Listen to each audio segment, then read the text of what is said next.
Shalom, sekilas info Gereja Baptis Indonesia Elsade Malang. Merujuk pada keputusan pemerintah pusat tentang PPKM darurat se-Jawa Bali berkaitan dengan pelaksanaan ibadah, maka ibadah Raya Minggu Gereja Baptis Indonesia Elsade Malang akan dilakukan secara online melalui Zoom Meeting. Persembahan dan persepuluhan dapat diberikan melalui transfer Bank BRI dengan nomor rekening 0579 0101 2105 506 atas nama Siiningsih Bendahara Gereja.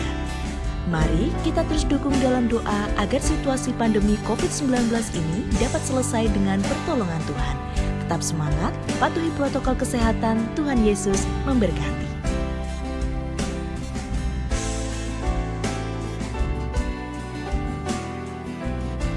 Shalom Bapak Ibu Saudara yang terkasih dalam nama Tuhan Yesus.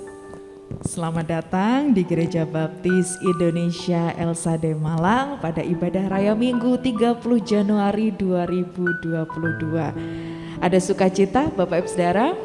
Amin, puji nama Tuhan. Kita bersukacita dan tetap terus berjuang di dalam Tuhan. Puji Tuhan, Tuhan Yesus mengantarkan kita untuk kita boleh hadir di rumahnya yang kudus, untuk kita boleh bersama-sama memuji dan memuliakan Tuhan dalam ibadah kita pada pagi hari ini. Saya menyapa setiap seluruh jemaat Tuhan yang boleh hadir pada pagi hari ini. Terima kasih atas kesetiaan Bapak Ibu Saudara sekalian.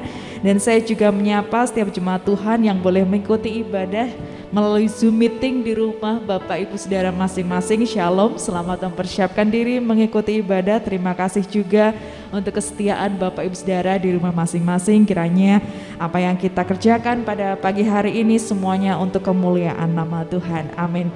Kita akan bersama-sama memulai ibadah kita. Saya mengundang jemaat Tuhan untuk bangkit berdiri. Mari kita memuji Tuhan, kita berdoa, kita menyerahkan ibadah kita di hadapan Tuhan.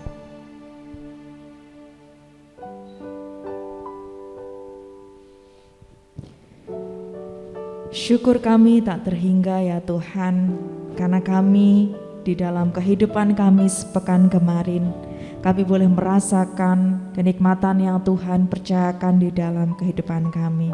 Berkat kesehatan, berkat jasmani, berkat rohani, dan juga penyertaan Tuhan di dalam kehidupan kami masih senantiasa kami rasakan karena Engkau tidak pernah meninggalkan kami sedetik pun ya Bapa.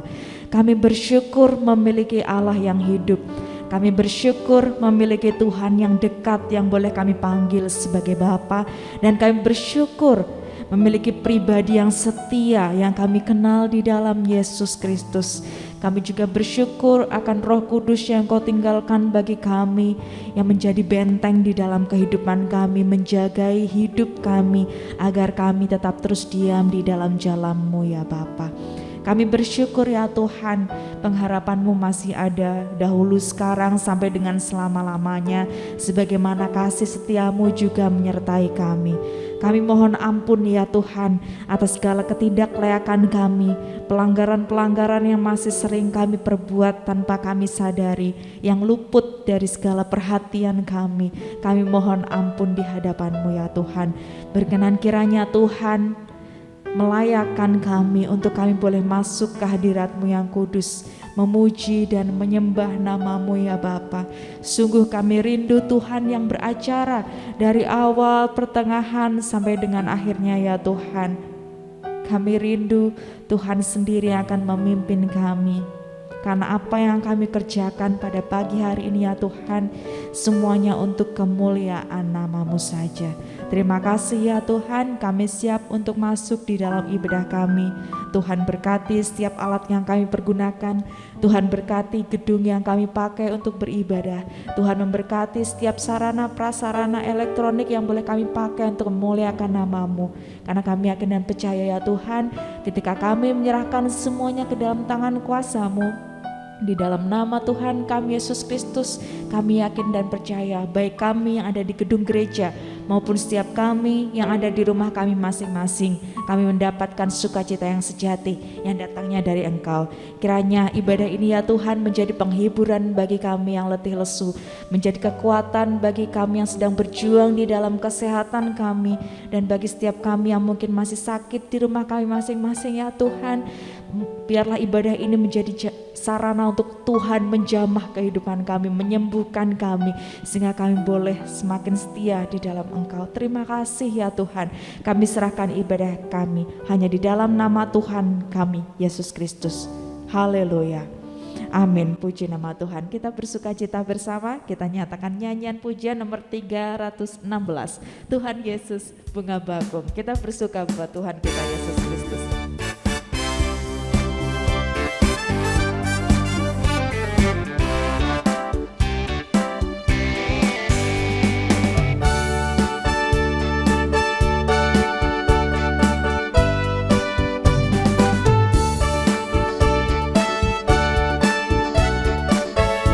Ayat yang pertama kita pujikan dengan penuh sukacita.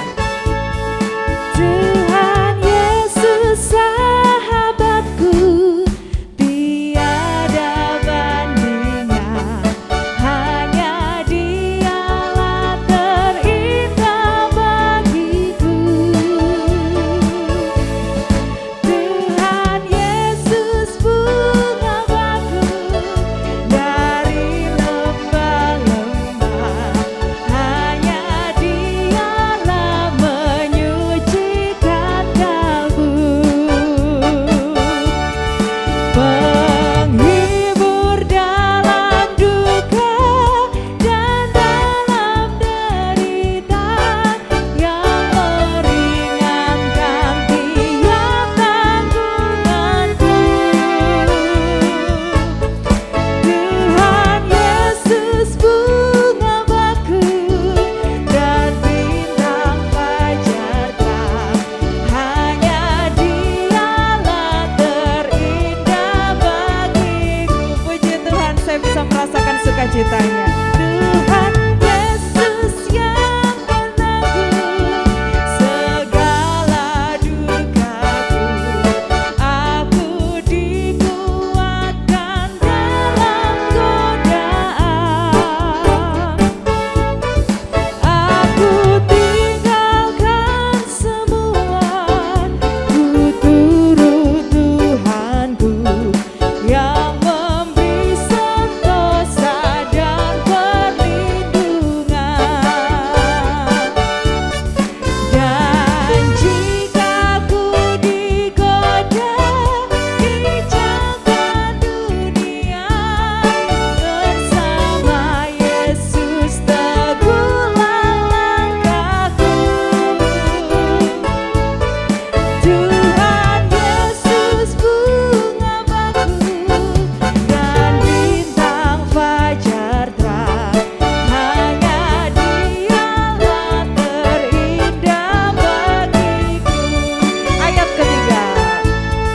Tuhan Yesus senantiasa setia padaku, akan ku junjung tinggi kehendaknya. Dibuatnya benteng kokoh sekitar diriku, maka jiwaku damai sejahtera. Haleluya. Dan bila kelak ku lihat wajahnya yang mulia, pasti ku bersuka cita selalu. Tuhan Yesus bunga bakung dan bintang fajar terang, hanya Dialah terindah bagiku. Hanya Dialah terindah bagiku. Hanya Dialah terindah bagiku.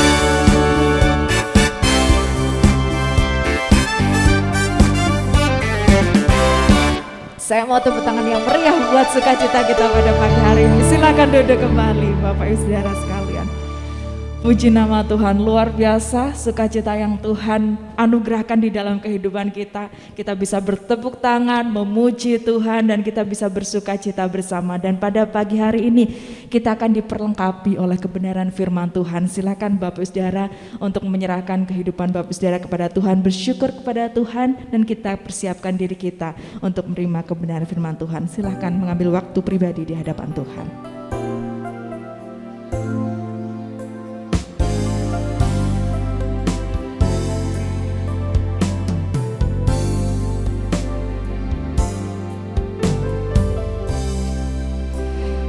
Kekudusan yang Engkau anugerahkan di dalam kehidupan kami ya Bapa, tidak mampu kami jaga tanpa penyertaan-Mu ya Tuhan.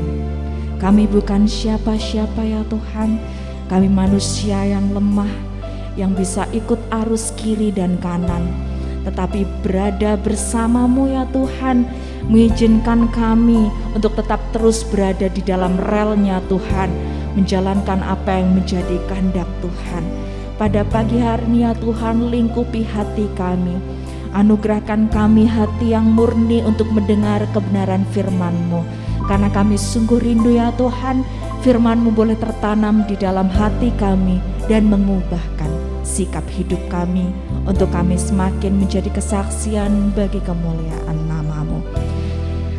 Bapak Ibu Saudara sekalian, ketika kita menaikkan nyanyian pujian nomor 204, Ku ingin hati yang suci murni ini, mari kita benar-benar menyerahkan pujian ini bagi Tuhan, sebagai kerinduan kita untuk kita boleh dianugerahi hati yang suci dan murni. Kita pujikan keempat ayat ini dengan sungguh-sungguh. Kita mau mengundang Roh Kudus untuk memimpin kehidupan kita mendengarkan firman-Nya.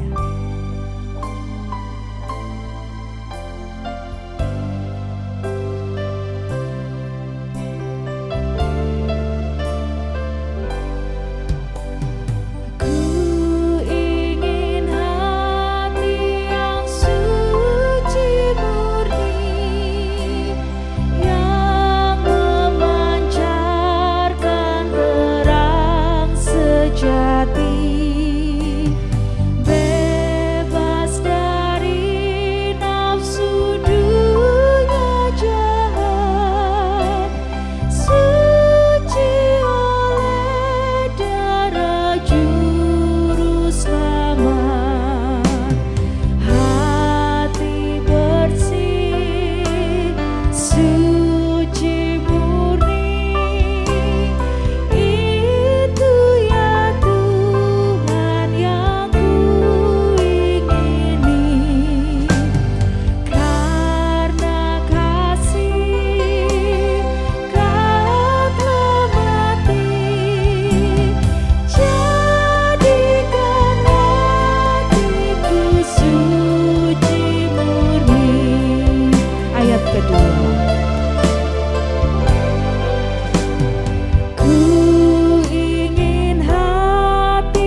suci murni. Ayat ke-6. Ku ingin hati yang suci murni, berilah pertumbuhan yang rohani, agar ku makin mirip Tuhanku, sampai di surga kelak bertemu. Hati bersih, suci murni, itu ya Tuhan yang ku ingini. Karena kasih tak mati, jadikan hatiku suci murni. Kepada Pendeta Muda Taufik kami persilakan.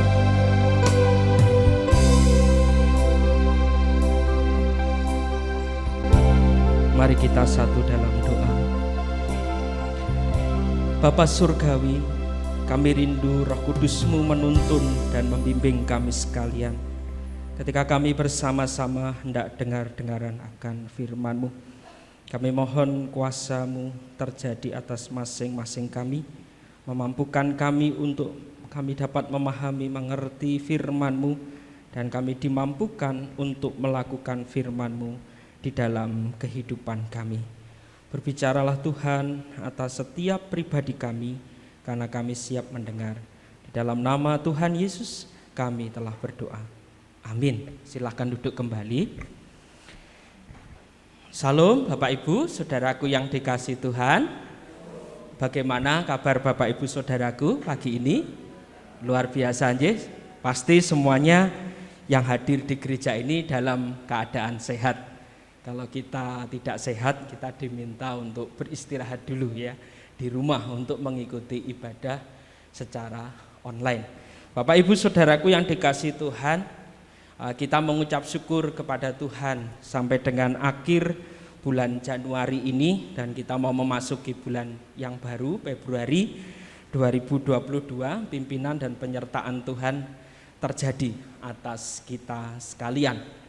Meskipun kita tahu bahwa rasanya pandemi ini sangat sulit sekali ya untuk bisa berlalu ya, varian-varian baru mulai bermunculan ya, mulai beranak pinak ya begitu ya. Tetapi itu tidak menjadi sebuah kekhawatiran, kecemasan dan ketakutan yang membuat imunitas tubuh kita menurun, tetapi membuat kita semakin sadar, membuat kita semakin tahu bahwa ya memang inilah kehidupan yang Tuhan percayakan yang harus kita jalani, dan bagaimana kita menjalaninya seturut dengan apa yang Tuhan kehendaki. Itu sebabnya di tengah tantangan yang tidak mudah ini, kita akan belajar kebenaran firman Tuhan, bagaimana saudara dan saya dapat memilih untuk menjaga kekudusan di hadapan Allah. Ya, istilahnya kalau dalam bahasa negatif dikatakan jangan berbuat dosa lagi gitu ya. Jangan berbuat dosa lagi. Ya, memilih menjaga kekudusan di hadapan Allah. Mari kita akan melihat bersama-sama di dalam Daniel pasal yang pertama ayat 1 sampai dengan yang ke-21. LAI memberikan perikop di sana di Istana Babel. Saya akan membantu membacakan untuk kita sekalian. Pada tahun yang ketiga pemerintahan Yoyakim Raja Yehuda, datanglah Nebukadnezar Raja Babel ke Yerusalem, lalu mengepung kota itu. Tuhan menyerahkan Yoyakim Raja Yehuda dan sebagian dari perkakas-perkakas di rumah Allah ke dalam tangannya. Semuanya itu dibawanya ke tanah Sinear, ke dalam rumah dewanya. Perkakas-perkakas itu dibawanya ke dalam perbendaharaan dewanya. Lalu raja bertitah kepada Aspenas, kepala istananya, untuk membawa beberapa orang Israel yang berasal dari keturunan raja dan dari kaum bangsawan, yakni orang-orang muda yang tidak ada sesuatu cela, yang berperawakan baik, yang memahami berbagai-bagai hikmat, berpengetahuan banyak, dan yang mempunyai pengertian tentang ilmu, yakni orang-orang yang cakap untuk bekerja dalam istana raja, supaya mereka diajarkan tulisan dan bahasa orang Kasdim. Dan raja menetapkan bagi mereka pelabur setiap hari dari santapan raja dan dari anggur yang biasa diminumnya. Mereka harus dididik selama 3 tahun, dan sesudah itu mereka harus bekerja pada raja. Di antara mereka itu ada juga beberapa orang Yehuda, yakni Daniel, Hananya, Misael, dan Asaria. Pemimpin pegawai istana itu memberi nama lain kepada mereka. Daniel dinamainya Belsasar, Hananya dinamainya Sadrak, Misael dinamainya Mesak, dan Azaria dinamainya Abednego. Daniel berketetapan untuk tidak menajiskan dirinya dengan santapan raja dan dengan anggur yang biasa diminum raja. Dimintanyalah kepada pemimpin pegawai istana itu supaya ia tidak usah menajiskan dirinya. Maka Allah mengaruniakan kepada Daniel kasih dan sayang dari pemimpin pegawai istana itu. Tetapi berkatalah pemimpin pegawai istana itu kepada Daniel, "Aku takut kalau tuanku raja yang telah menetapkan makanan dan minumanmu berpendapat bahwa kamu kelihatan kurang sehat daripada orang-orang muda lain yang sebaya dengan kamu. Sehingga karena kamu aku dianggap bersalah oleh raja." Kemudian berkatalah Daniel kepada penjenang yang telah diangkat oleh pemimpin pegawai istana untuk mengawasi Daniel, Hananya, Misael, dan Asaria, "Adakanlah percobaan dengan hamba-hambamu ini selama 10 hari, dan biarlah kami diberikan sayur untuk dimakan dan air untuk diminum. Sesudah itu bandingkanlah perawakan kami dengan perawakan orang-orang muda yang makan dari santapan raja. Kemudian perlakukanlah hamba-hambamu ini sesuai dengan pendapatmu." Didengarkannyalah permintaan mereka itu, lalu diadakanlah percobaan dengan mereka selama 10 hari. Setelah lewat 10 hari ternyata perawakan mereka lebih baik dan mereka kelihatan lebih gemuk daripada semua orang muda yang telah makan dari santapan raja. Kemudian penjenang itu selalu mengambil makanan mereka dan anggur yang harus mereka minum, lalu memberikan sayur kepada mereka. Kepada keempat orang muda itu Allah memberikan pengetahuan dan kepandaian tentang berbagai-bagai tulisan dan hikmat. Sedang Daniel juga mempunyai pengertian tentang berbagai-bagai penglihatan dan mimpi. Setelah lewat waktu yang ditetapkan raja bahwa mereka sekalian harus dibawa menghadap, maka dibawalah mereka oleh pemimpin pegawai istana itu ke hadapan Nebukadnezar. Raja bercakap-cakap dengan mereka, dan di antara mereka sekalian itu tidak didapati yang setara dengan Daniel, Hananya, Misael, dan Asaria. Maka bekerjalah mereka itu pada raja dalam tiap-tiap hal yang memerlukan kebijaksanaan dan pengertian yang ditanyakan raja kepada mereka. Didapatinya bahwa mereka 10 kali lebih cerdas daripada semua orang berilmu dan semua ahli jampi di seluruh kerajaannya. Daniel ada di sana sampai tahun pertama pemerintahan Kores. Amin. Berbahagialah setiap kita yang mendengarkan pembacaan firman Tuhan, baik yang di gereja maupun yang mengikuti secara Zoom di rumah masing-masing, terlebih yang dapat melakukan firman itu di dalam kehidupan hari lepas hari. Adapun tujuan yang hendak kita capai dari perenungan kita pagi hari ini adalah murid Kristus harus dapat menjaga kekudusan di hadapan Allah dalam perilaku sehari-hari. Ini adalah tujuan yang hendak kita capai. Bagaimana di tengah semua situasi yang tidak mudah ini kita sebagai murid Kristus dapat menjaga kekudusan di hadapan Allah dalam perilaku sehari-hari. Ya, mulai dari hal-hal yang paling kecil sampai dengan hal yang paling berat. Bagaimana saudara dan saya dapat menjaga kekudusan di hadapan Allah dalam perilaku sehari-hari. Sekarang ini ada tren ini saudara, konformitas. Apa itu konformitas? Konformitas itu adalah perilaku ikut-ikutan. Jadi menampilkan suatu tindakan karena orang lain juga melakukannya, tetapi sesungguhnya tidak tahu dengan pasti untuk apa dia melakukan itu. Jadi perilakunya itu hanya ikut-ikutan ya. Jadi kalau trennya itu ke utara ya ikut ke utara. Kalau trennya itu ke selatan ikut ke selatan. Tapi dia tidak mengerti untuk apa dia ikut. Nah, ini yang disebut dengan konformitas. Nah, konformitas itu bisa membuat orang itu menjadi jauh dari Tuhan. Konformitas itu bisa membuat orang tidak lagi memiliki kebenaran yang mutlak tentang kekudusan. Ya, karena sifatnya itu lebih kepada humanistik ya. Humanistik itu lebih mengarah kepada kesenangan kita sebagai manusia. Kenyamanan kita sebagai manusia. Asalkan kita senang, asalkan kita nyaman, meskipun tidak kudus tidak apa-apa. Yang penting kita nyaman, yang penting kita senang. Ya, itu lebih kepada humanistik. Bukan mengarah kepada teosentris ya, bukan mengarah kepada Tuhan. Nah, konformitas ini lagi tren ya terjadi saat ini. Kalau semuanya trennya lagi batik, maka semuanya pakai batik gitu ya. Kalau trennya pakai kaos, semuanya pakai kaos seperti itu. Nah, jadi tapi mereka tidak tahu dengan pasti untuk apa mereka melakukan itu semua.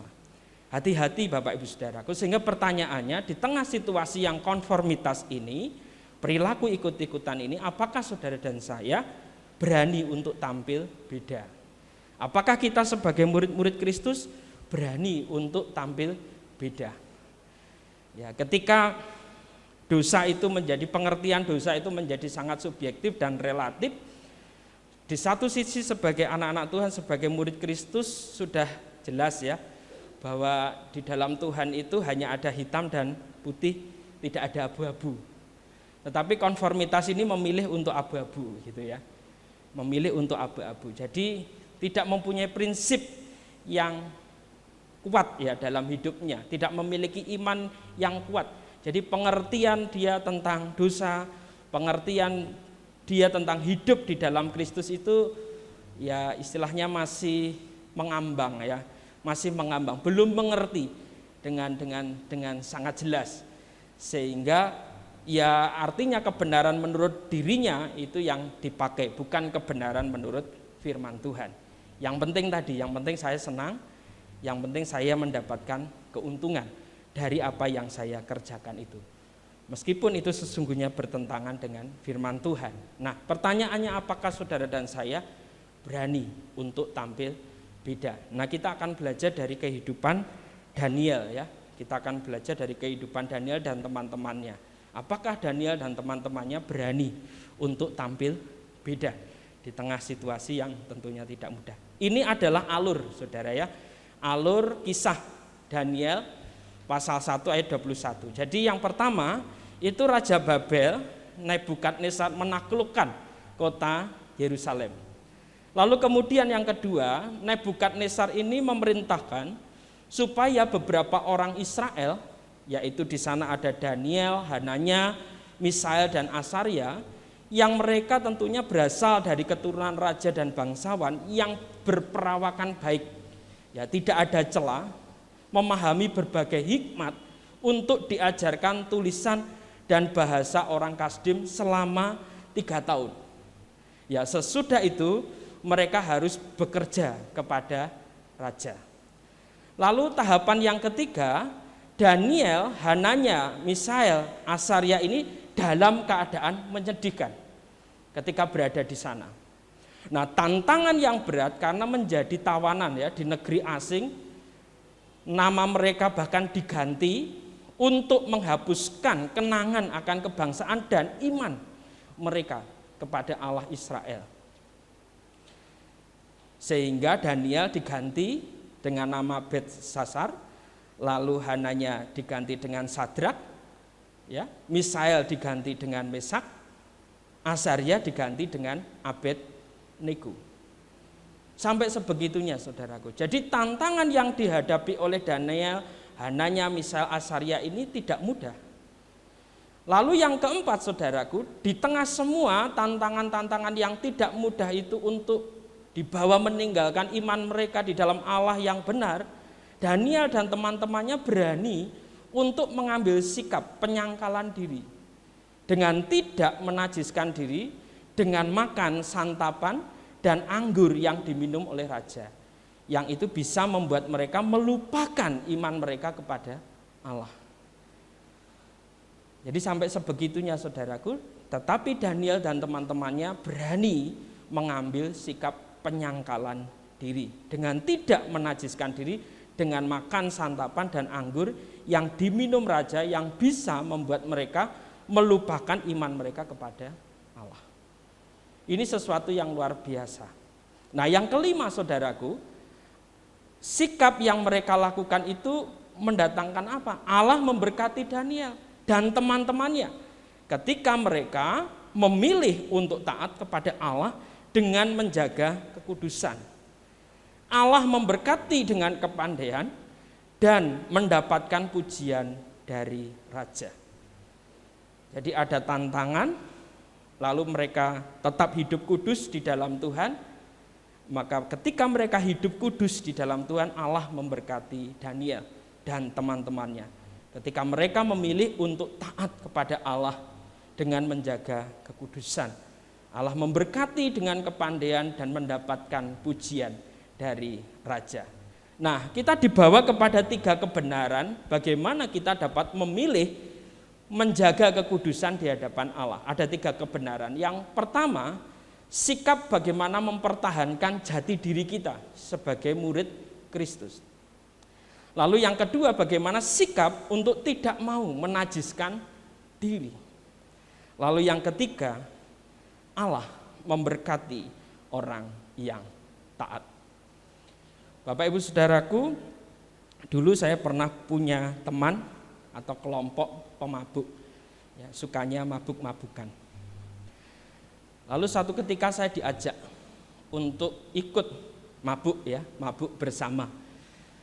Lalu kemudian saya katakan kepada mereka dengan santun, dengan sopan, maaf, saya orang Kristen. Tuhan saya mengajarkan untuk tidak mabuk-mabukan. Jadi kalau teman-teman mau mabuk-mabukan, silahkan. Oh ya, saya hargai keyakinanmu. Lalu berikutnya Bapak Ibu Saudaraku yang dikasih Tuhan, mereka mabuk. Lalu dalam kemabukannya itu sama sekali tidak mengganggu saya. Sama sekali tidak mengganggu saya. Saya meyakini mengapa mereka tidak mengganggu saya, karena ada Tuhan yang menolong saya. Ada Tuhan yang menyertai saya. Lalu sampai pada satu waktu mereka, ya, dalam bentuk kesetiaan, ya, dalam bentuk kesetiaan mereka mengajak untuk melakukan sebuah perkumpulan, ya, senang-senang saja begitu, ya, senang-senang saja. Nah, pada waktu itu saya masih ingat, itu hari Selasa itu jadwalnya persekutuan kaum pria, ya, Baptis Indonesia. Jadi pada waktu itu saya belum menikah, tetapi saya sudah aktif, ya, sudah aktif untuk ikut PBI, WBI itu sejak SMA, karena memang kami terlibat ambil bagian pelayanan di situ. Jadi WBI pun ya datang, PBI pun datang, PKMB, pokoknya semua kegiatan datang, ya. Kami dibentuk demikian, di dalam keluarga kami seperti itu. Semua kegiatan itu menjadi bagian dari pelayanan. Lalu saya katakan kepada mereka dengan tegas, minta maaf saya tidak bisa ikut, ya, senang-senang ini karena ada persekutuan di gereja saya harus pulang. Jadi waktu itu saya posisi di Ngadirejo, lalu rumah saya ada di Sobo, ya, di kabupaten. Jadi kurang lebih ditempuh sekitar 45 menit naik sepeda motor. Jadi setiap ada persekutuan saya selalu pulang, meskipun itu jauh ketika Saya waktu itu berada di pabrik gula ya, di pabrik gula di Ngadirejo. Nah, Bapak Ibu Saudaraku yang dikasihi Tuhan, apa yang terjadi? Lagi-lagi mereka tidak marah dengan jawaban yang saya berikan. Ya sudah, tidak apa-apa kalau memang kamu tidak bisa, silahkan. Bukan berarti kita tidak berteman ya, katanya seperti itu. Baik, terima kasih sudah menghargai keyakinan saya. Bapak Ibu Saudaraku, bagaimana sikap tidak mau menajiskan diri itu? Betul ya, Allah memberkati orang yang taat. Sepanjang saya melakukan praktek di PG Ngadirejo itu, di pabrik gula Ngadirejo itu kurang lebih sekitar 3 bulan, semuanya aman, semuanya terkendali. Dan itu semua karena kemurahan dan kebaikan Tuhan. Dan hubungan itu masih terjalin sampai dengan saat ini ya, apalagi mereka sekarang kaget gitu ya, kalau sekarang saya jadi hamba Tuhan ya, jadi kalau bicara sekarang sudah tidak seperti dulu, jadi santun dan lain sebagainya. Akhirnya kehidupan yang Tuhan percayakan itu menjadi berkat, dan saya yakin di situ nama Tuhan Yesus yang dimuliakan. Kita mampu, kita bisa dalam kekudusan itu karena Tuhan Yesus. Itu sebabnya kita belajar 3 sikap ini. Sikap mempertahankan jati diri, sikap tidak mau menajiskan diri, dan sikap bagaimana kita mengalami bahwa Allah memberkati orang yang taat. Yang pertama, kebenaran yang pertama, sikap mempertahankan jati diri. Mari kita lihat bagaimana Daniel dan teman-temannya mempertahankan jati diri. Itu ada di dalam ayat 1 sampai dengan yang ke-7. Ya, mohon dengan penuh kasih Yuma bisa bantu membacakan Daniel pasal 1 ayat 1 sampai dengan yang ke-7, Yuma.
Ya, terima kasih Yuma.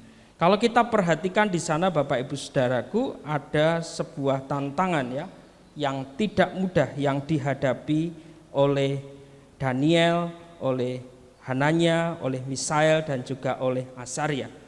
Namun kita tahu Bapak Ibu Saudaraku, ayat kunci kita perhatikan ayat 8. Daniel berketetapan untuk tidak menajiskan dirinya dengan santapan raja dan dengan anggur yang biasa diminum raja. Dimintanyalah kepada pemimpin pegawai istana itu supaya ia tidak usah menajiskan dirinya. Di situ ada kata berketetapan. Berketetapan itu artinya mengambil keputusan. Ya, mengambil keputusan, lalu dia artinya dia siap menanggung resiko dari keputusan yang dia ambil. Meskipun resikonya berat, meskipun resikonya adalah nyawanya sendiri, tetapi itu adalah keputusan akan keyakinan dia yang paling dalam. Itu artinya berketetapan. Nah, di sini kita bisa menunjukkan bahwa Daniel dan teman-temannya ini memiliki sikap untuk mempertahankan jati dirinya sebagai anak Tuhan, mempertahankan jati dirinya sebagai umat Allah yang benar, mempertahankan jati dirinya sebagai murid Kristus yang benar. Jadi ketika saudara dan saya memiliki sikap untuk mempertahankan jati diri, artinya situasi sesulit apapun tidak boleh menjadi pembenaran bagi murid Kristus untuk melakukan perbuatan dosa atau ikut-ikutan berbuat dosa. Jadi tidak boleh menjadi pembenaran bagi murid Kristus untuk melakukan perbuatan dosa atau ikut-ikutan berbuat dosa, apapun itu. Ya, dalam keadaan sesulit apapun tidak boleh menjadi pembenaran bagi kita untuk melakukan perbuatan dosa atau ikut-ikutan berbuat dosa. Nah, ini yang terjadi, ini yang dialami dan inilah yang dilakukan oleh Daniel dan teman-temannya. Sikap mempertahankan jati diri juga berarti hidup benar sesuai dengan firman Tuhan, yang itu menjadi identitas murid Kristus dimanapun dan kapanpun. Jadi hidup benar sesuai dengan firman Tuhan itu adalah identitas kita sebagai murid Kristus. Ketika hidup kita sesuai dengan firman Tuhan, itulah identitas kita. Bukan KTP kita yang Kristen, tetapi bagaimana kehidupan saudara dan saya yang sesuai dengan firman Tuhan. Itu adalah identitas kita sebagai murid Kristus. Jadi Bapak Ibu Saudaraku, hidup benar sesuai dengan firman Tuhan itu bisa dilihat dalam kehidupan sehari-hari. Nah, kehidupan yang bisa dilihat yang sesuai dengan firman Tuhan itu menjadi identitas kita. Bapak Ibu Saudaraku yang terkasih di dalam nama Tuhan, kehidupan yang benar sesuai dengan firman Tuhan itu bukan hanya sekedar seragam, bukan. Tetapi itu menjadi karakter di dalam kehidupan kita. Bapak Ibu Saudaraku, kalau kita lagi berkendara, ya ada mereka yang pakai seragam polisi, kita tahu itu adalah polisi. Tapi tidak semua yang berseragam polisi itu hidupnya jujur di dalam Tuhan, betul ya? Nah, sama Bapak Ibu Saudaraku, kehidupan yang benar sesuai dengan firman Tuhan itu bukan hanya sekedar seragamnya saja, kelihatannya saja, tetapi bagaimana firman Tuhan itu menjadi gaya hidup dalam kehidupannya. Karena firman Tuhan itu menjadi satu-satunya pedoman di dalam kehidupannya. Sehingga kehidupannya itu mencerminkan firman Tuhan, gitu ya. Nah, bagaimana kehidupan kita bisa mencerminkan firman Tuhan? Ya, kita harus bergaul karib dengan firman Tuhan. Kita tidak boleh lupa untuk membaca dan merenungkan firman Tuhan itu di dalam kehidupan kita. Apa yang membuat Daniel, Sadrak, Mesak, Abednego pada waktu itu mereka bisa hidup benar sesuai dengan firman Tuhan? Karena mereka bergaul karib dengan firman Tuhan. Bagaimana pada saat itu Taurat Tuhan itu sungguh-sungguh diimani, diyakini dan dilakukan oleh mereka. Sehingga meskipun mereka dibawa ke negeri asing yang itu memiliki keyakinan yang berbeda, itu tidak akan mengubahkan mereka. Ketika semuanya itu dianggap baik, ketika semuanya dianggap benar, bagi Daniel, bagi Hananya, bagi Misael, bagi Asaria, tunggu dulu. Saya harus kembali kepada firman Tuhan. Apakah firman Tuhan menyatakan itu baik dan benar? Ketika firman Tuhan menyatakan itu bukan sesuatu yang baik, bukan sesuatu yang benar, maka mereka berketetapan untuk tidak menajiskan dirinya. Jadi cerminnya adalah firman Tuhan. Bagaimana cermin itu bisa menjadi sangat jelas untuk kita lihat, yaitu dengan kita membaca dan merenungkan firman Tuhan itu setiap waktu, setiap saat. Kalau kita jarang atau bahkan tidak pernah membaca dan merenungkan firman Tuhan di dalam kehidupan kita, istilahnya kaca, itu ada kaca yang buram. Sehingga sangat sulit bagi kita untuk melihat kebaikan dan kebenaran berdasarkan firman Tuhan. Nah, jadi Bapak Ibu Saudaraku, hidup benar sesuai dengan firman Tuhan ini menjadi identitas kita sebagai murid Kristus. Dimanapun dan kapanpun. Sehingga ketika kita ditanya mengapa kamu tidak mau melakukan itu, dengan tegas kita berkata, karena Tuhan saya tidak mengajarkan untuk demikian. Ada seorang anak Tuhan yang bersaksi, dia itu disakiti, dikecewakan ya berkali-kali. Ya secara manusia ketika dia disakiti, dikecewakan, direndahkan sebagai anak Tuhan itu ya ada emosinya, ya, ada marahnya. Tapi berjalannya waktu saudara, orang yang mengecewakan, orang yang merendahkan, orang yang menyakiti ini, dia terkena musibah. Ketika semuanya tidak ada yang menolong, siapa yang menolong? Yang menolong anak Tuhan ini saudara. Yang direndahkan, yang disakiti, yang dikecewakan ini. Akhirnya orang ini menjadi tahu. Ya. Ketika ditanya mengapa Anda bisa seperti itu? Karena Tuhan saya mengajarkan demikian. Untuk tidak membalas kejahatan dengan kejahatan, tetapi membalas kejahatan dengan kebaikan. Tuhan saya mengajarkan kepada saya untuk tidak membenci musuh, tetapi mendoakan dan memberkati. Bagaimana kita bisa tahu seperti itu? Karena kita membaca dan merenungkan firman Tuhan. Kalau kita tidak membaca dan merenungkan firman Tuhan, kita nggak akan tahu ajaran-ajaran seperti itu saudaraku. Itu sebabnya hidup benar sesuai dengan firman Tuhan itu menjadi identitas kita sebagai murid Kristus. Itu sebabnya beberapa waktu yang lalu saya katakan orang Kristen ada dua. Orang Kristen sejati sama orang Kristen nominal. Orang Kristen sejati tadi tidak perlu dia menunjukkan KTP-nya Kristen, tapi hidupnya sudah mencerminkan Yesus. Tapi kalau orang Kristen nominal yang ditunjukkan KTP-nya, ini loh KTP saya Kristen, tapi perilakunya tidak mencerminkan Kristus. Nah itu adalah orang Kristen nominal saudaraku. Nah Daniel, Hananya, Misael dan Azaria ini mereka hidup benar sesuai dengan firman Tuhan. Sehingga kemanapun dia berada firman itu ikut bersama dengan dia, ada di dalam kehidupannya. Karena itu identitasnya sebagai murid Kristus. Lalu saudaraku, sikap mempertahankan jati diri artinya menjauhkan diri dari sinkritisme. Apa itu sinkritisme? Sinkritisme itu memadukan keyakinan nenek moyang dengan kekristenan. Nah ini bahaya. Katanya sudah murid Kristus, tapi masih percaya dengan keyakinan nenek moyang. Nah ini Bapak Ibu Saudara, ini dualisme keyakinan.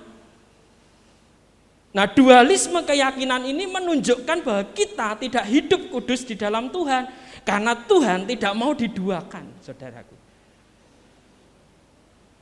Itu sebabnya ketika kita mempertahankan jati diri kita, maka kita akan menjauhkan diri kita dari sinkritisme.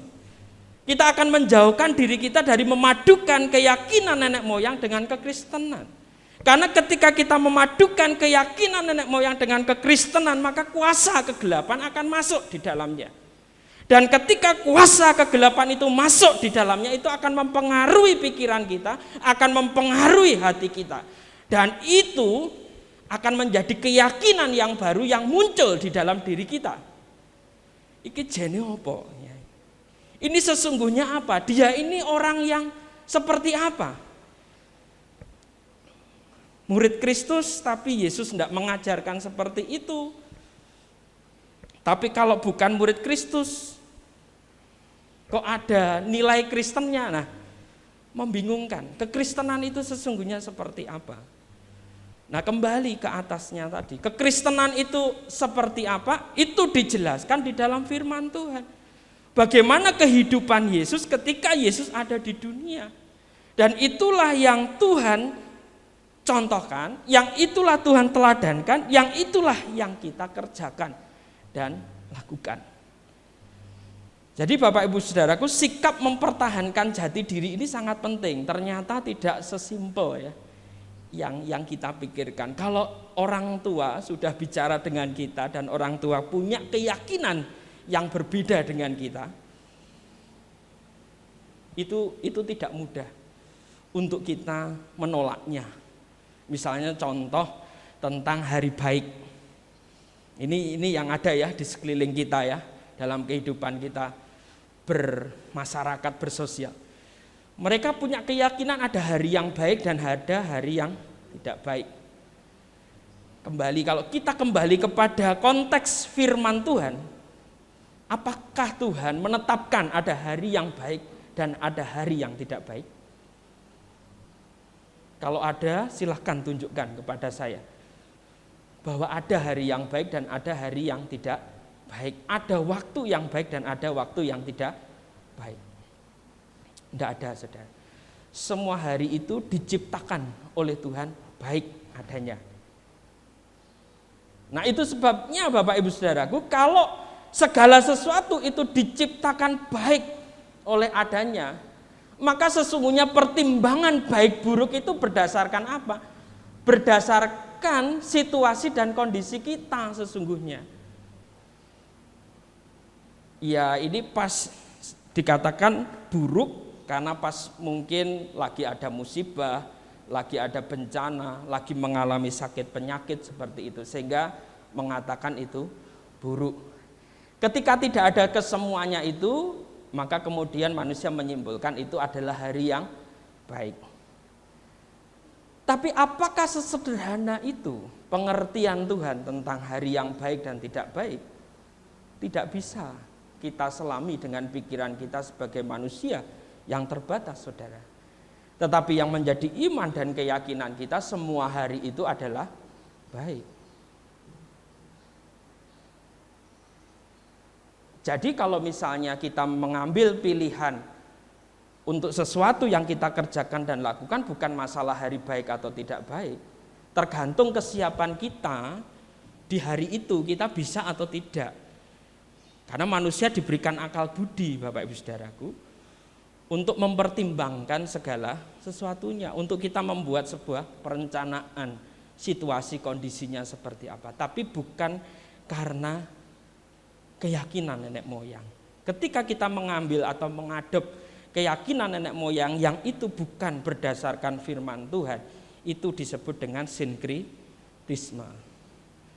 Ya, memadukan keyakinan nenek moyang dengan kekristenan. Nah, ketika seperti itu sama halnya kita sedang menajiskan diri. Ya, kita sedang menajiskan diri. Padahal Bapak Ibu Saudaraku yang dikasihi Tuhan, sedikit pun ya Tuhan itu tidak mau.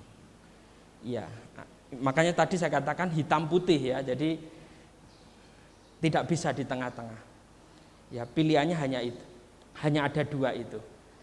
Bapak Ibu Saudaraku, ini akan menolong kita di dalam kita mengambil keputusan. Karena keputusan-keputusan yang kita ambil bisa saja berdasarkan keyakinan dari nenek moyang, tapi bukan berdasarkan ajaran Tuhan Yesus.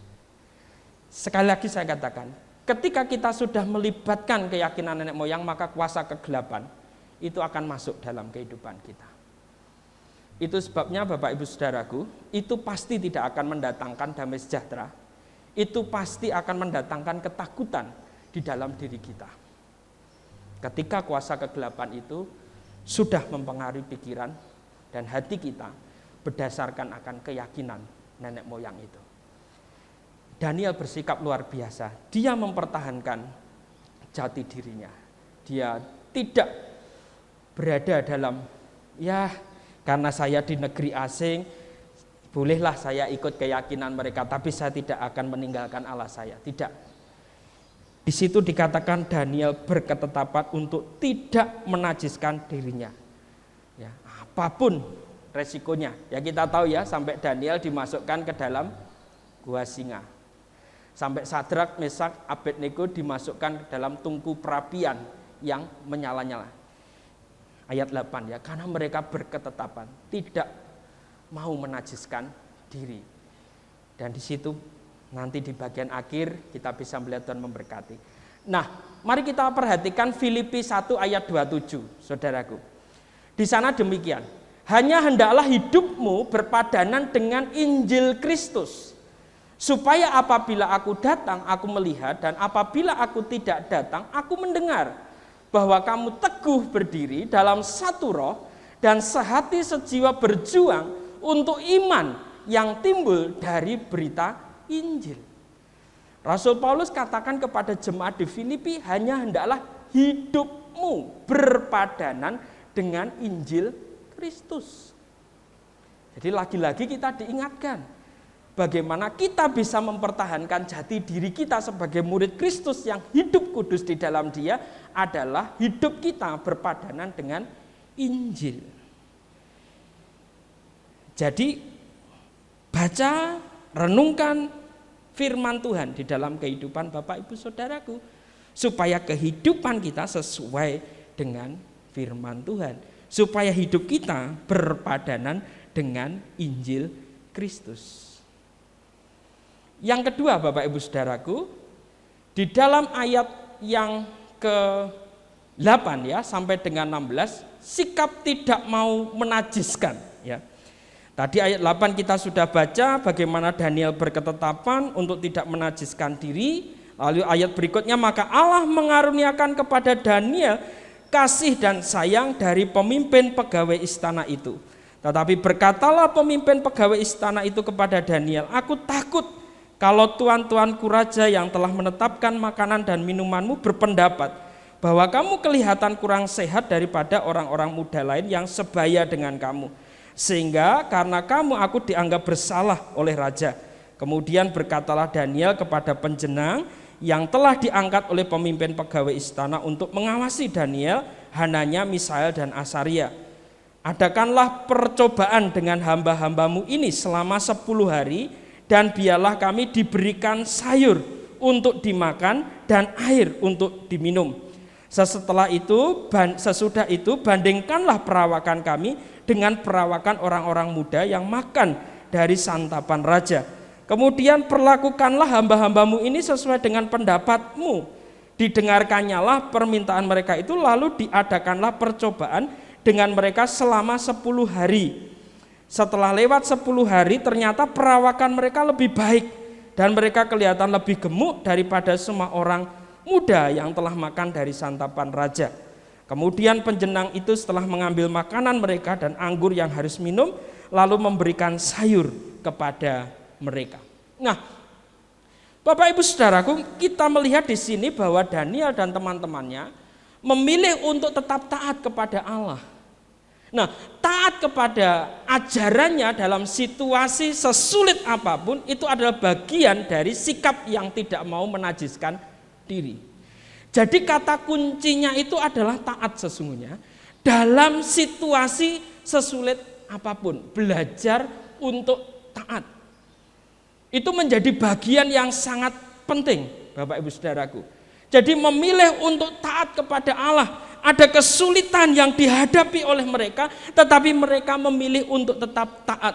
Mereka tidak berkompromi dengan dosa sekecil apapun. Mereka tidak menajiskan diri dengan makanan dan minuman, perkataan dan tindakan atau apapun yang semuanya itu dapat merusak tubuh kita yang adalah bait Allah.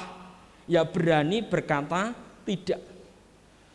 Untuk segala sesuatu yang merusak kehidupan kita, untuk segala sesuatu yang merusak tubuh kita, yang adalah bait Allah.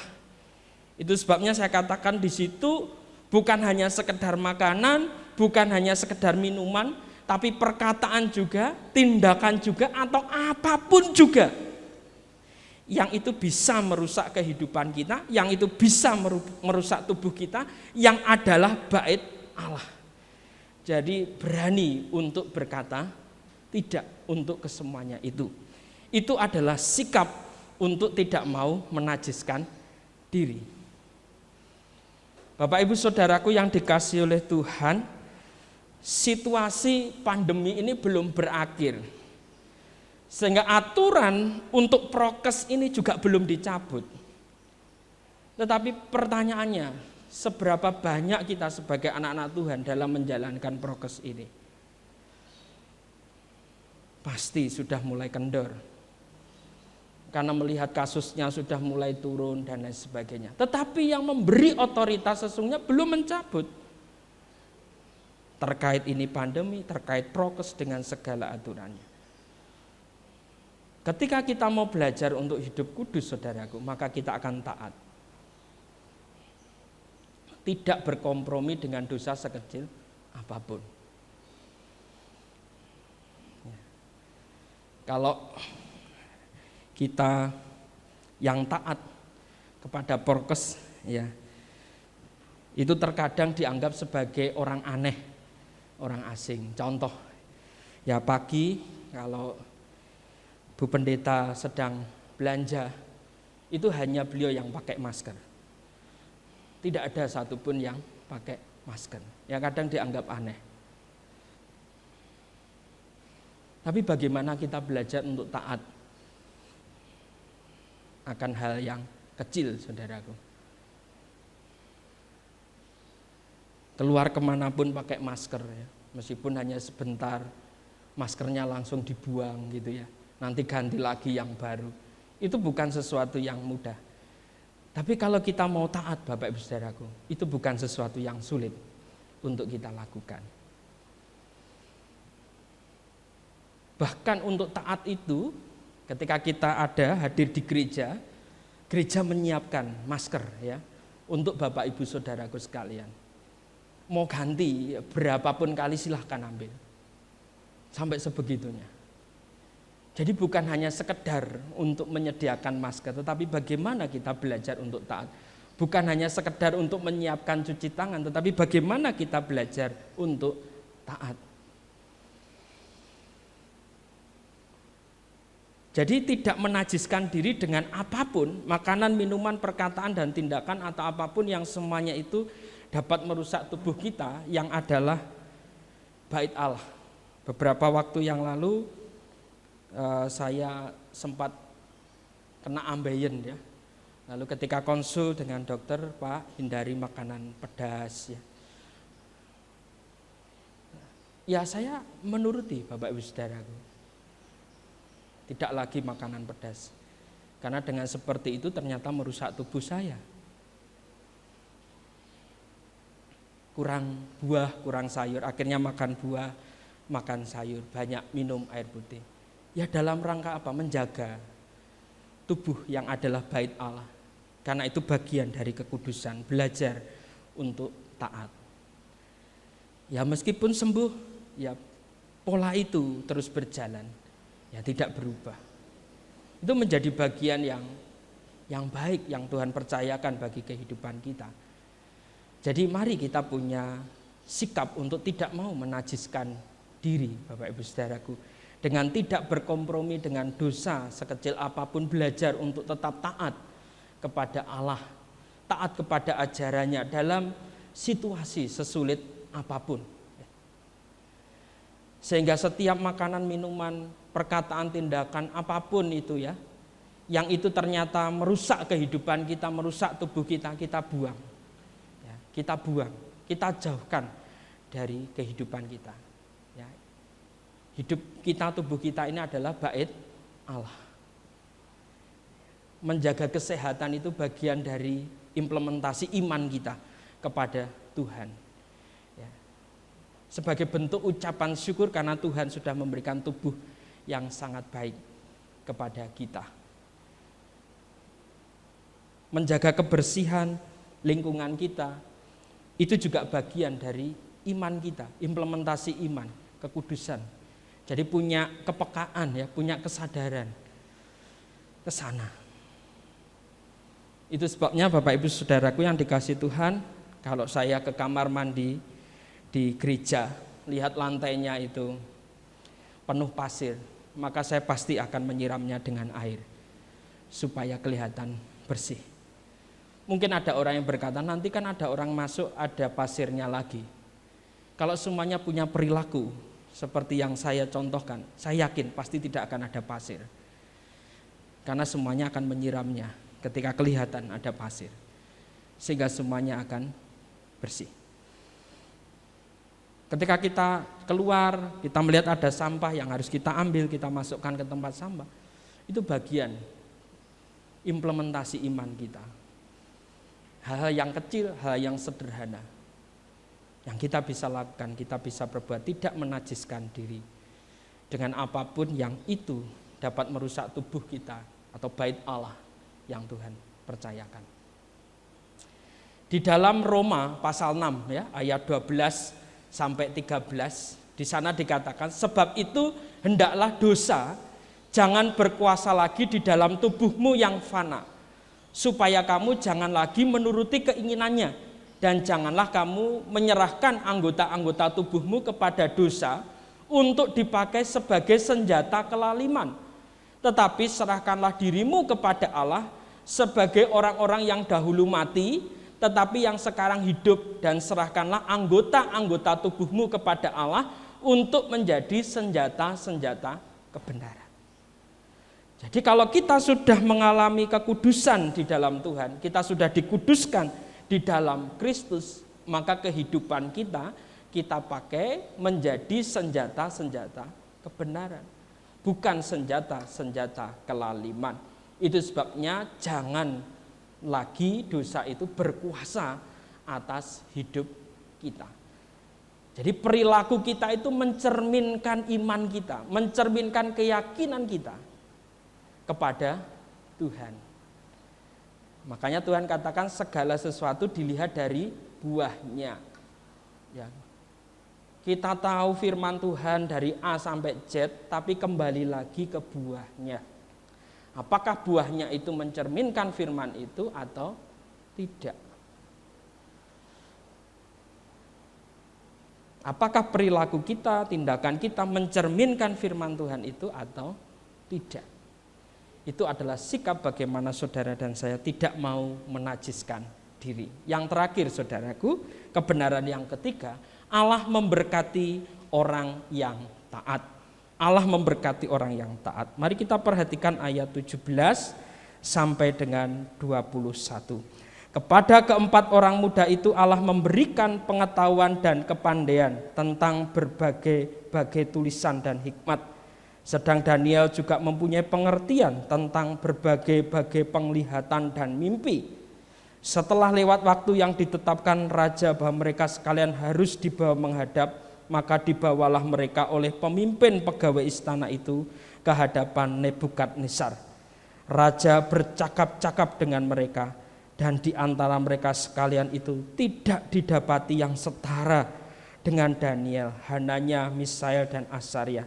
Maka bekerjalah mereka itu pada raja dalam tiap-tiap hal yang memerlukan kebijaksanaan dan pengertian yang ditanyakan raja kepada mereka. Didapatinya bahwa mereka 10 kali lebih cerdas daripada semua orang berilmu dan semua ahli jampi di seluruh kerajaannya.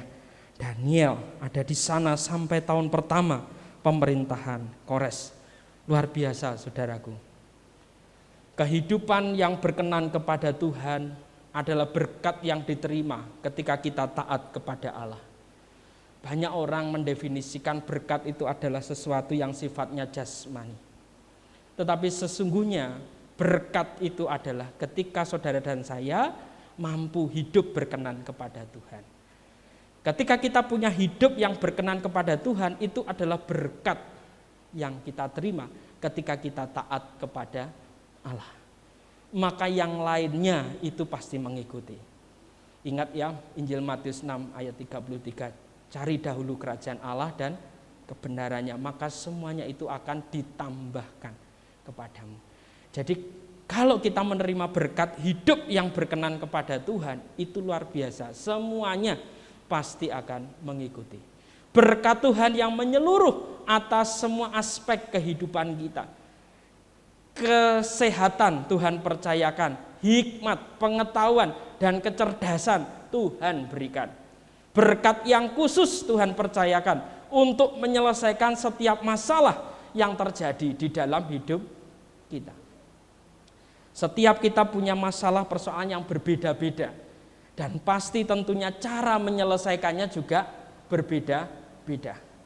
Ketika kita taat kepada Allah, dengan kita menjaga kekudusan kita melalui perilaku kita hari sehari, maka Tuhan akan menyediakan berkat yang khusus kepada masing-masing kita. Untuk kita dimampukan menyelesaikan setiap masalah yang terjadi di dalam kehidupan kita. Artinya berkat itu fresh, original. Tuhan sediakan untuk Bapak Ibu Saudaraku dan saya. Sesuai dengan masalah, persoalan, kerumitan masing-masing kita. Dan itu dinyatakan Tuhan atas Daniel dan teman-temannya ketika mereka memilih untuk taat. Allah memberkati orang yang taat. Mungkin di hadapan manusia yang lain, ya kita direndahkan dengan ketaatan itu, tapi tetap di hadapan Tuhan, ketaatan itu bukan sesuatu yang sia-sia, bukan sesuatu yang hampa, bukan sesuatu yang kosong, tetapi ada berkat yang Tuhan sudah sediakan bagi setiap kita yang taat. Dengan kita mengambil pilihan untuk hidup kudus. Amsal 13 ya, ayat 13 mengatakan, siapa meremehkan firman, ia akan menanggung akibatnya. Tetapi siapa taat kepada perintah akan menerima balasan. Jadi setiap kita yang meremehkan firman pasti akan menanggung akibatnya. Ya akibatnya itu hukuman ya, sesuatu yang tidak baik. Tetapi siapa taat kepada perintah akan menerima balasan. Berbicara tentang berkat Tuhan yang tidak pernah berkesudahan. Kehidupan untuk selama-lamanya. Diperlengkapi terus oleh Tuhan. Dibekali oleh Tuhan. Dan itu tidak akan pernah habis. Seiring dengan masalah persoalan yang tidak pernah habis dalam kehidupan manusia, maka berkat Tuhan juga tidak pernah habis dalam kehidupan saudara dan saya untuk menyelesaikan masalah demi masalah. Sama seperti yang dihadapi oleh Daniel dan teman-temannya. Mereka menerima balasan dari Tuhan karena mereka tidak pernah meremehkan firman. Mereka taat kepada Tuhan melalui firman-Nya. Sebagai kesimpulan perenungan kita pagi hari ini, Tuhan Yesus menghendaki murid-muridnya hidup kudus. Tuhan Yesus menghendaki murid-muridnya tidak berkompromi dengan perbuatan dosa kapanpun dan dimanapun. Tuhan Yesus menyediakan berkat kepada murid-muridnya yang memilih hidup dalam kekudusan. Sudah. Ini tidak bisa diganggu gugat Bapak Ibu Saudaraku. Ini tidak bisa ditawar. Ini yang harus kita lakukan. Karena ini identitas kita sebagai murid Kristus. Mungkin kita berkata, saya belum bisa Pak. Berdoalah lebih sungguh lagi kepada Tuhan. Roh Kudus akan menolong. Roh Kudus akan memampukan. Saya sebagai pendeta tidak bisa menolong. Karena kita sama-sama manusia. Tetapi Roh Kudus bisa menolong Bapak Ibu Saudaraku. Untuk bisa hidup kudus di dalam Tuhan. Yang membuat Daniel dan teman-temannya bisa hidup kudus adalah firman Tuhan. Roh Kudus yang berkarya, yang bekerja atas mereka. Saya hanya menyerukan firman ini. Saya hanya sebatas bersaksi tentang apa yang sudah terjadi dalam kehidupan saya. Tetapi pengalaman masing-masing pasti berbeda-beda. Itu sebabnya Roh Kudus yang tidak terbatas itu akan sanggup menolong, mendampingi Bapak Ibu Saudaraku untuk belajar mengambil ketetapan untuk hidup kudus di dalam Tuhan. Sebagai ayat hafalan ya minggu ini di dalam 1 Petrus pasal 1 ayat 15 sampai 16 kita baca bersama-sama. 1 Petrus 1 ayat 15 sampai 16. 1, 3. Tetapi hendaklah kamu menjadi kudus di dalam seluruh hidupmu, sama seperti Dia yang kudus, yang telah memanggil kamu. Sebab ada tertulis, kuduslah kamu, sebab aku kudus. Bapak Ibu Saudaraku, mari kita hafalkan ini. 1 Petrus pasal 1 ayat 15 sampai 16. Kita ingat betul, sehingga ketika kita berpikir, ketika kita bertutur kata, ketika kita bertindak, kita sadar bahwa kita telah dipanggil untuk menjadi kudus. Kita telah dipisahkan dari ketidakkudusan. Kita sudah dimurnikan di dalam kuasa darah Yesus Itu sebabnya mari kita belajar untuk hidup kudus di dalam diri kita. Dimulai dari pikiran kita, yang itu akan mempengaruhi tutur kata dan tindakan kita. Kekudusan adalah identitas murid Kristus. Itu sebabnya sebagai murid Kristus, berlakulah kudus dalam pikiran, tutur kata, dan tindakan. Amin. Mari kita berdiri bersama-sama. Kita akan mengambil sikap doa. Dan silahkan Bapak Ibu Saudaraku berdoa secara pribadi di hadapan Tuhan. Apakah selama ini Bapak Ibu Saudaraku dalam situasi kehidupan Bapak Ibu Saudaraku sudah mengambil pilihan untuk hidup kudus di hadapan Tuhan, untuk menjaga kekudusan di hadapan Allah? Silahkan masing-masing berdoa secara pribadi di hadapan Tuhan. Ketika ada pikiran Bapak Ibu Saudaraku yang tidak sesuai dengan firman Tuhan, ketika ada tutur kata dan tindakan saudaraku yang tidak sesuai dengan firman Tuhan, saya mengajak Bapak Ibu Saudaraku untuk datang kepada Tuhan, menyerahkan semuanya itu kepada Tuhan, dan mempersilahkan firman-Nya yang memenuhi pikiran Bapak Ibu Saudaraku, sehingga firman itu yang menjadi nyata dalam tutur kata kita, yang menjadi nyata di dalam tindakan kita, sehingga melalui semuanya itu nama Tuhan Yesus dimuliakan dan kehidupan saudara dan saya semakin diberkati,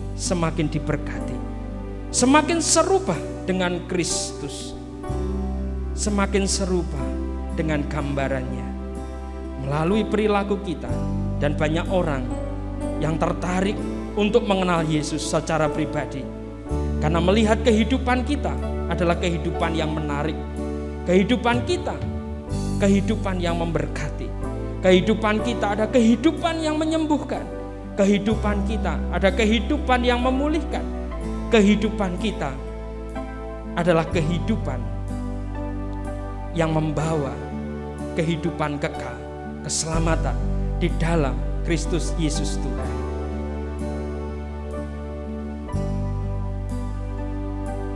Mari kita lihat kembali, ketika kita hidup, apakah orang-orang di sekeliling kita bisa melihat Kristus? Apakah hidup kita menjadi kitab terbuka yang bisa dibaca oleh sesama kita?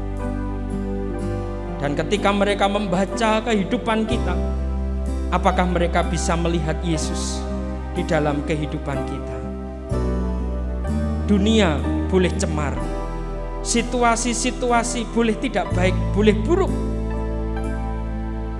tetapi iman percaya kita di dalam Yesus yang dipenuhi dengan kekudusan tidak akan pernah berubah, dulu, sekarang, dan sampai selama-lamanya. Saudara dan saya memiliki jiwa yang tetap teguh, yang mampu membimbing orang yang tercela untuk melihat Yesus melalui kehidupan kita. Mari kita pujikan di dunia yang penuh cemar antara sesamamu. Hiduplah saleh dan benar, nyatakan Yesus dalammu. Di dunia yang penuh cemar antara sesamamu, Hiduplah saleh dan benar. Hiduplah saleh dan benar,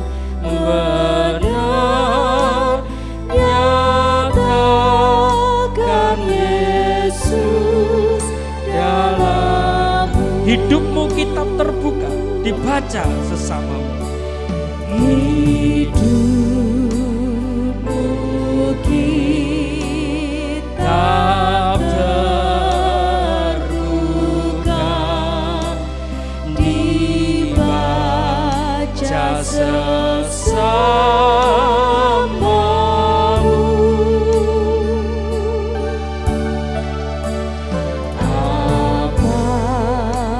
Apakah tiap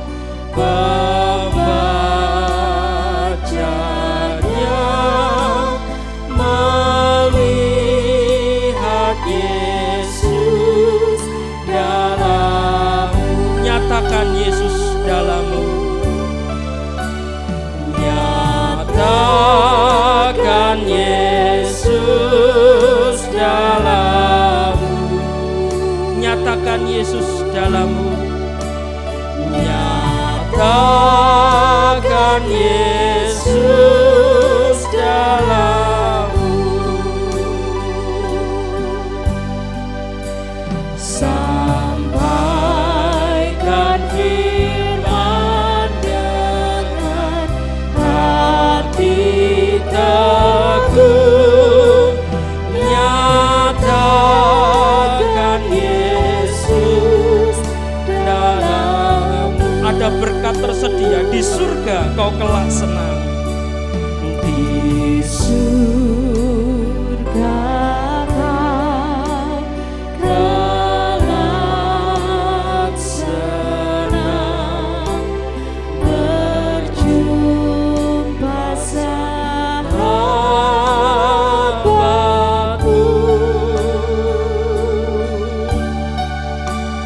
berkat hidupmu dalam terang, nyatakan Yesus dalam. Mari kita hidup baginya, berjiwa tetap teguh. Hiduplah kini baginya, berjiwa tetap teguh. Bimbinglah orang tercela melihat Yesus dalammu. Bimbinglah orang tercela melihat Yesus dalammu, nyatakan Yesus dalammu, nyatakan Yesus dalammu,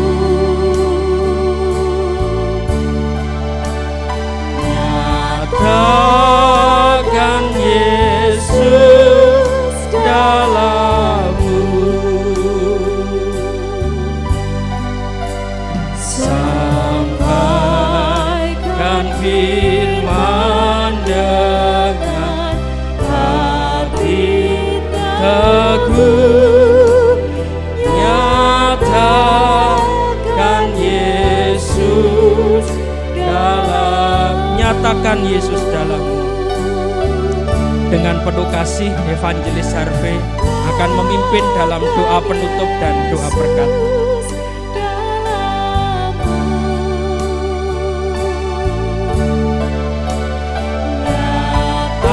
Nyatakan Yesus dalammu,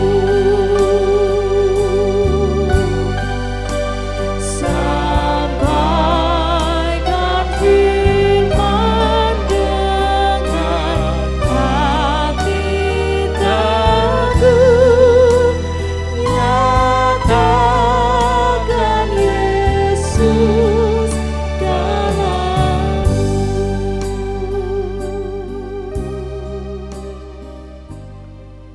Bapa di surga, pujian ini bukan sekedar kami memuji, tetapi ini satu kerinduan kami Tuhan untuk bisa menyerahkan hidup kami kepada Engkau, untuk bisa menyerahkan apapun yang sudah percayakan kepada kami, kepada Engkau Tuhan. Inilah komitmen kami Tuhan.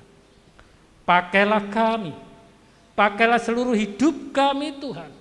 Perbaharuilah akal budi kami hari demi hari, sehingga pada akhirnya kami boleh menjadi satu ciptaan, satu anak yang taat, ciptaan yang indah di dalam Tuhan. Engkau memberkati setiap hati yang sudah mendengar firman Tuhan.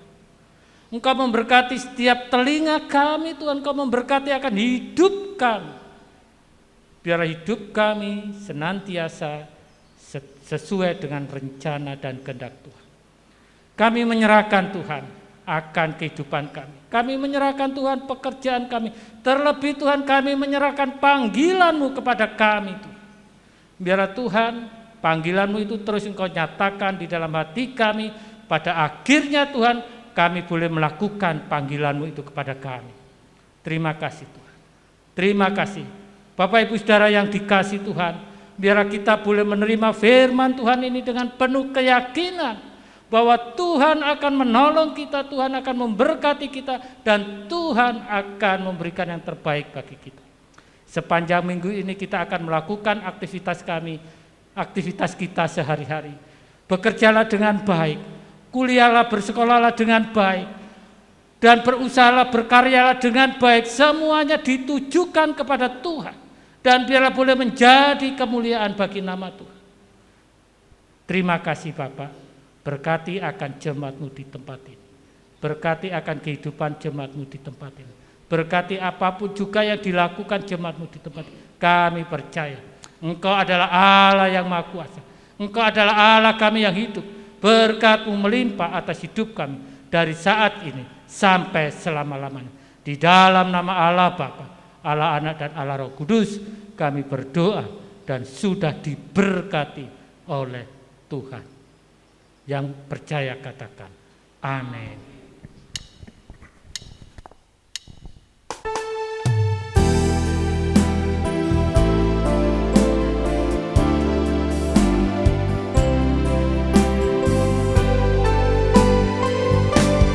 Tuhan menuntun hidupku, tangannya memegang teguh, hatiku berserah penuh. Tuhan menuntun hidupku, hatiku berserah penuh. Tuhan menuntun hidupku.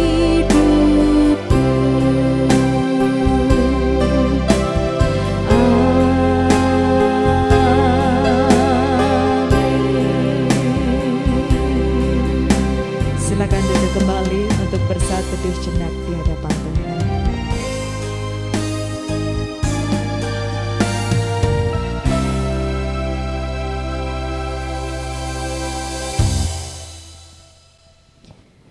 Amin. Puji nama Tuhan. Terima kasih untuk kebersamaan Bapak Ibu Saudara sekalian di dalam ibadah raya Minggu 30 Januari 2022. Sampai berjumpa minggu depan. Selamat hari Minggu. Tuhan Yesus memberkati kita sekalian.